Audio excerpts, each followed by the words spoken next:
laughing at me. Welcome to Ponderland. Tonight I'm pondering sport because I am an expert in all sports, as you can see. Like most people, I first encountered sport at school. And at my school, right, if you were good at sport, you could just fuck off, all right?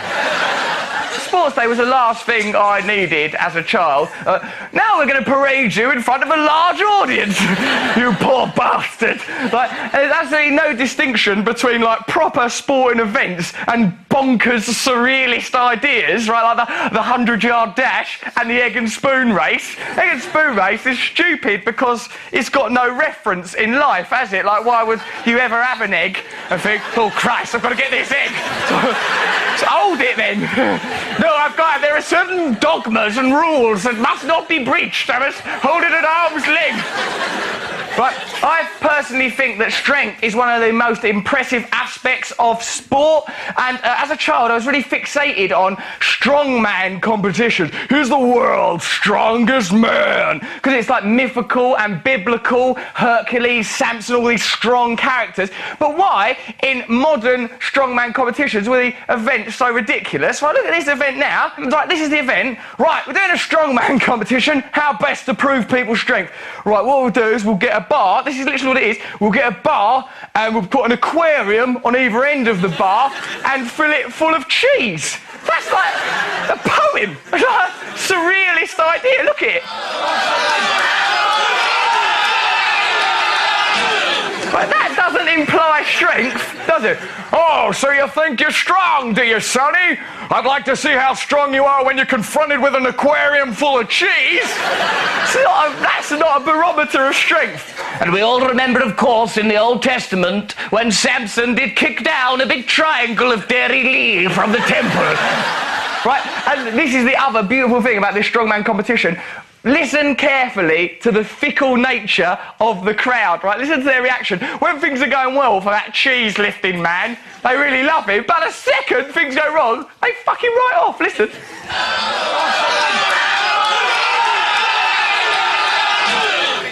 Oh, fuck off, you shit! Can't even lift up a fish tank full of cheese, you fucking mug! Also, the strongman competition has this sort of air of erotica because of, I think, physical perfection. It's sort of like it reminds you of gods, doesn't it? Like sculptures of Greek gods and portraiture of modern athletes, right? Look at this bit here. There's this strong man. It's dead berserk, this bit. He's making sort of sexy, wheezing noises while he's doing some weights, but they're the sort of noises that typically should only be made during sex or defecation, right? They're really sort of embarrassing noises, like ooh, ooh, ooh. Like sometimes you have to go to the toilet and you're on your own, you think, I'll let my real personality out. No one need know of this. Ooh, ooh, ooh, ooh, ooh, like that. I once looked at it with a mirror and thought, no, that's not good. And from now on I sort of go like that, do a poo with a quiet dignity.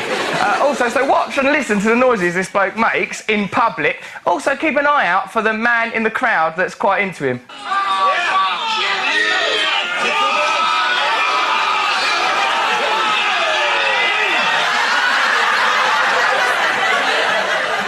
Why is he so into it?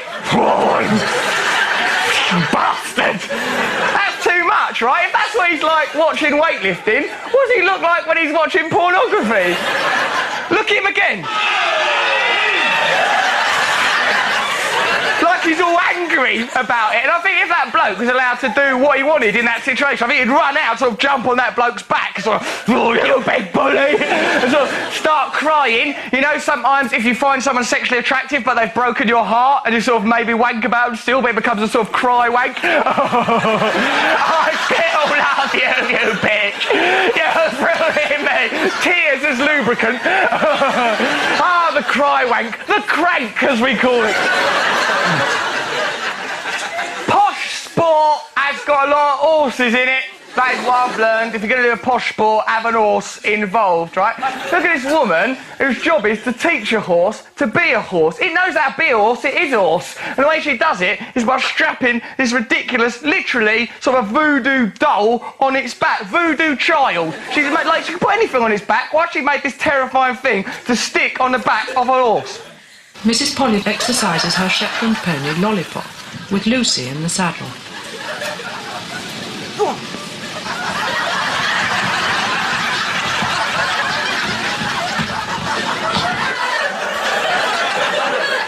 I think it's frightening.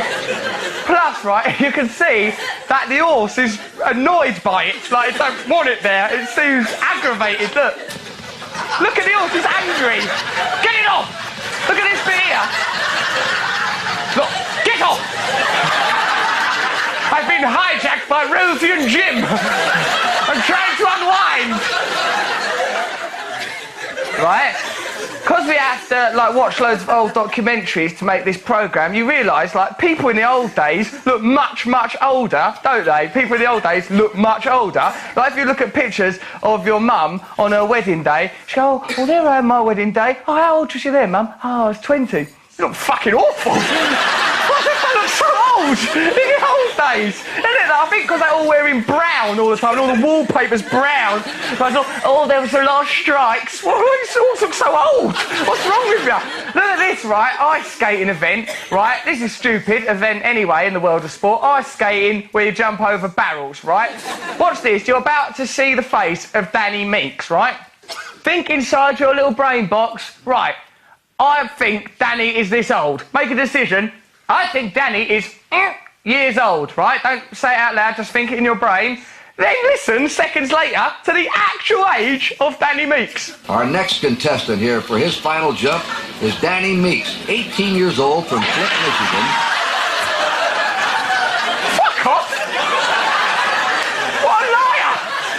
Danny, you're lying! Look, he's like got that moustache, look at him, and his haunted eyes. If under that image it said Danny Meeks, 36 years old, you go, he must have had a tough paper round, poor old Danny. Right? And he'd just come back from having a year off with a fractured leg, right? You'd think that Danny would approach ice barrel skating with an air of positivity. Right, I'm not going to spoil this. I've worked hard. I've had my year of rehabilitation. I am Danny Meeks, teen heartthrob Danny Meeks, the David Beckham of the world of ice barrel skating. I'm Danny Meeks. So it's been out a year. Focus, Danny. Don't balls this up. You ready, Dan? Yes, I'm definitely ready. Had a fractured leg a year ago. Out with that injury. Danny Meeks, overextended himself. Danny, you idiot! Well, that's disappointing, but I'll be back next year when I'm 19 years old. Look at this bit of Danny Meeks being led off all sort of embarrassed, right? And then when you think, oh, the world of Danny Meeks can't shock me anymore, right? I've learned all I can about Danny. Nothing else weird will happen in this bonkers context that Danny's created for himself. Look in the crowd. Like one of the people applauding. It's ridiculous.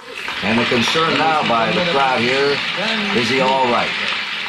And I believe he is. Who's that? Why is he there watching Danny Meeks? Why are there characters from Narnia in the audience? Well done, Danny. You tried your best and you'll be a fine skater one day, once you get through puberty. Like, he shouldn't even be there. It's ridiculous. Right, my other relationship with sport is, of course, as a spectator. Now, despite appearances, I'm obviously a deeply violent thug and key member of West Ham's notorious ICF. Look at this moment, right, that someone got this on their mobile phone and we had to track it down of me at a football match. I'll tell you the harrowing story behind it after you've seen it.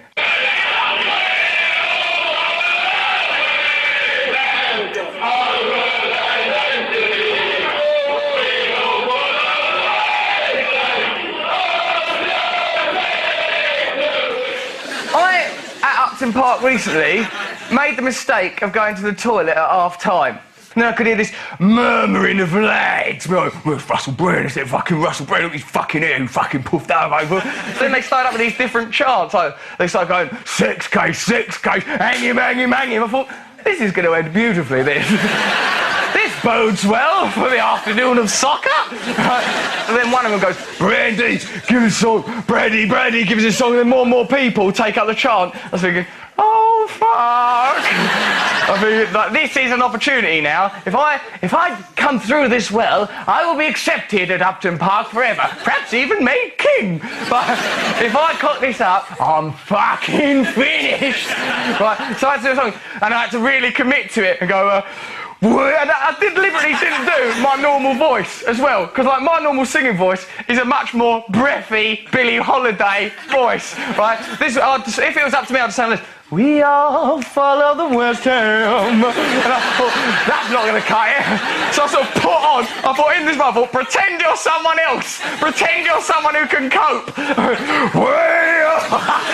out of my body, we all follow the West Ham. And they sort of all joined in and I thought, yeah, well done. You are accepted. And all these beery hugs and all beer getting all sloshed up me. But, you know, got away with it. See you after the break.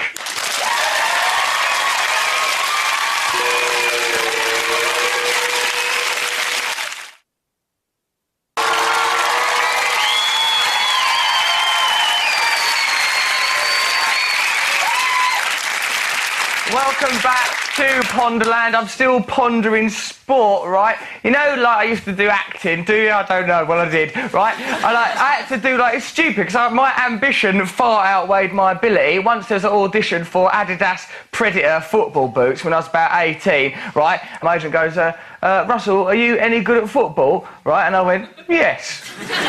I am any good at football. Right? And the agent goes, oh, dress like a footballer. And I thought, oh, fuck that. Right? So I thought, right, what I'll do, I thought, to counter not being any good at football, is I will go to this audition drunk, right? All nice and drunk.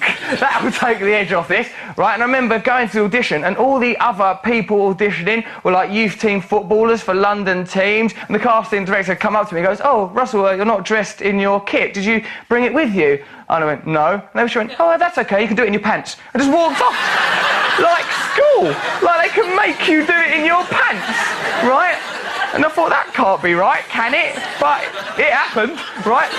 And like that day, I was wearing like DM boots, right? And like it must have been near Christmas because I was wearing like these boxer shorts that were Tasmanian Devil boxer shorts, like all tartan with the Tasmanian Devil. You know, boxer shorts have got that really sort of open fly, you know, sort of trundle in front of a panel, sort of like Pop Idol or X Factor. There's a panel there and someone with a camera, and they go, okay, then Russell, and they sort of throw a ball in, like they sort of go like, oh, sort of, like when I'm in the moment when the ball's coming, I think, oh fuck. So here comes that horrible moment, like in parks, where the ball goes ballooning off where it likes. Right, so the ball comes, sort of hits my knee, goes, boing, like it hates me, runs off over there, and then I sort of have to scuttle over there to get it, all in those Tasmanian boxer shorts. Oh, excuse me, I'll be right back. Oh, sorry about that.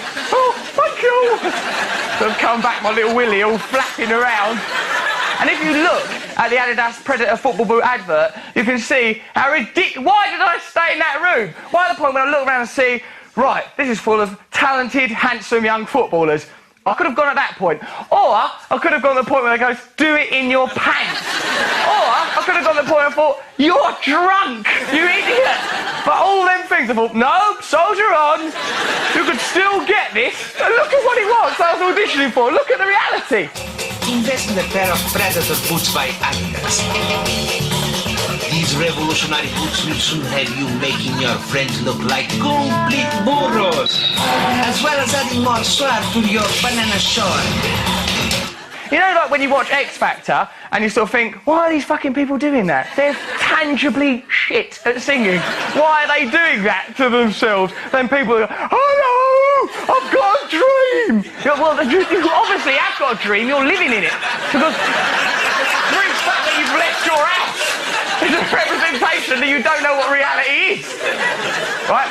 And look at this bloke here. He's got no contact with his reality. Keith wants to be a wrestler, right? And Keith's current job is an organist in a church, right? That's what he does. God has deliberately made him a church organist to keep an eye on him, I think.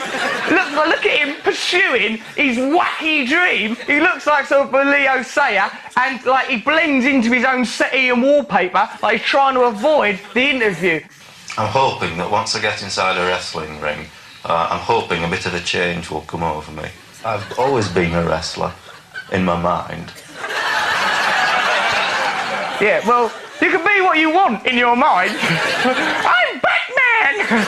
Be who you like in your mind, but in a wrestling ring, that reality is going to come under considerable duress, right? It's really lovely. They take Keith on this journey to becoming a wrestler. The first thing happens, right, is he's taken to meet Johnny Saint, right? Johnny Saint is a 70s wrestler from the north of England, right? When you get that information, 70s wrestler, Johnny Saint, north of England, that conjures up a certain archetypical image, right, of what that man is going to be like. You don't think, oh, he'll probably be quite effete, camp, a bit of a dreamer and a poet, fey and gay and delicate, or spending his whole life on the precipice of tears. But look at him.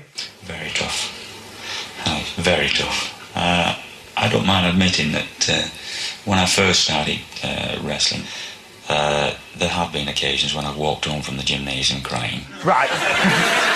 It's too poetic to be in the world of wrestling. Well, you know, sometimes I'd walk home from gymnasium and I'd see a meadow with dappled light playing upon the corner. It made me think of Van Gogh, you know, crows in wheat fields. Right? It's like a wrestler poet. It's not in touch with wrestling. And look at this bit where he's just been asked the question, how do you train a wrestler? That's the question. How do you train a wrestler? Like you think, well, you know, you've got to make him flexible, strong and ruthless. Look how he answers that question. How would you train someone? Break his heart? Yeah. Ring him up and say you're going to meet him, then go out with another wrestler who looks a bit like him but better looking. Then make sure he sees you with that wrestler. It's really weird, isn't it? Like, why do you think of like that? Break his heart. That's what you've got to do. No, you haven't. You teach him how to do wrestling, right? And then, right, he's had that advice, old Keith. He's set his heart on becoming a wrestler. Look at Keith now, employing his diverse range of skills in a fight. And look at his ruthless determination to continue, right? If you're doing some wrestling and something ain't working out, don't think, I'll try something else. Just think, I'll keep doing this to a ridiculous degree. Well, go on, let's have a go. Get up. Go on, get up. Get up. Go on, Keith, have another go. Right, on your feet up, lad. Get up. Come on. 1, 2, 3, 4. Talking on the chest. After maybe 5 times, start maybe you realise, no, this ain't working. But no, just one more double leg kick. And why was that whole programme made? Like, there's a church organist, he really wants to be a wrestler. Right, well, let's invest money in making that obscene reality occur. Just let him just go, does he? Well, fuck him off. This is lovely here, right? There's this bloke who's dedicated his life to the noble art of pugilism because, you know, all Queensberry rules, boxing used to be thought of not as thuggish, but somehow beautiful and noble and that, right? And he really tries to defend the art of boxing, the way a lot of boxers do, trying to justify, oh, no, that weren't because of the boxing. No, that was nothing to do with the boxing. Listen to this bloke here try and justify his bashed-in cauliflower head. What about scars? You've got a lot of boxing scars. Yes, I've got a lot of boxing scars, but the only scar I ever had in the boxing was my broken nose and 3 stitches in my right eye. Yes. That was the only injury I ever received out of boxing. The rest of them was done with lacerations of milk bottles. Is that a lie? I was a boxer for 20 years. I just had one broken nose. One morning I worked for Tickle's Dairy. Look at the fucking state of me.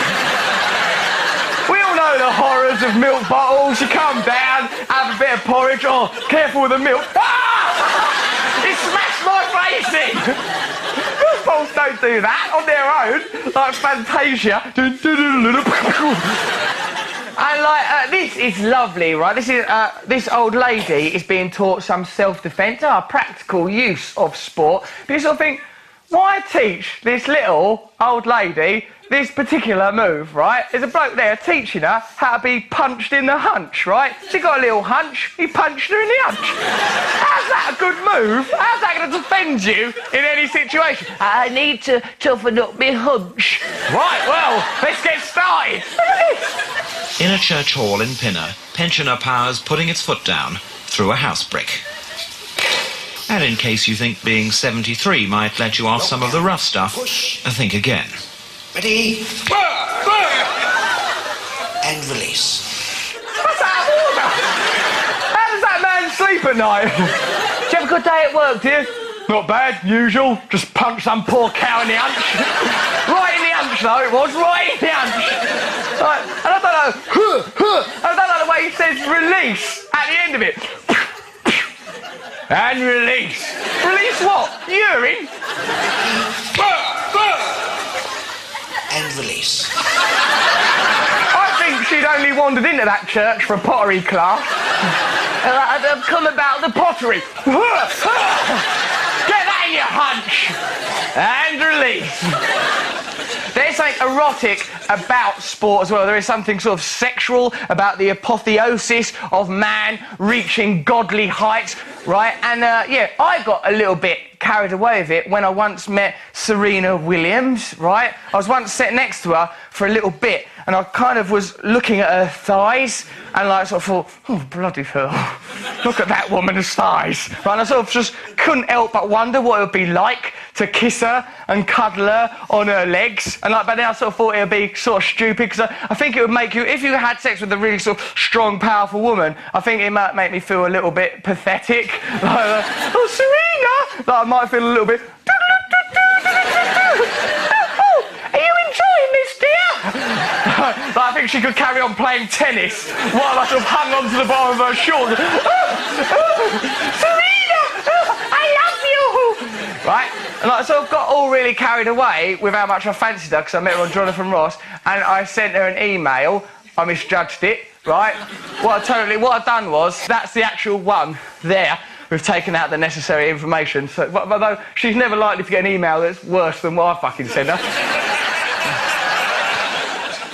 Serena, congratulations on being so good at tennis. During Wimbledon, this was the day before she went out of Wimbledon, as a matter of fact, you really do tennis so well that it's difficult not to develop a crush on you.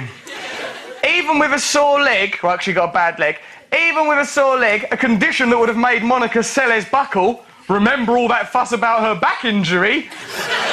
Well, Serena will like this joke about a fellow tennis professional being stabbed in the back by a fan. That's going to crack her up. I'd like you to come and see me do stand-up, or even come to tea with me. I know you're busy with all the Wimbledon hoopla. What an idiot! In the middle of Wimbledon hoopla. But damn it, woman, you must have some time to nourish your soul and flirt. It's what Jesus would have wanted. I thought, she's a Christian girl. I'll mention Jesus. This'll lure her in. I didn't hear back from her. But I wrote all that out and then thought, send! I will send this. This will definitely lead to sex. Send. Get out there into the world, her email, and don't come back without an orgasm attached. Thank you very much. Good night.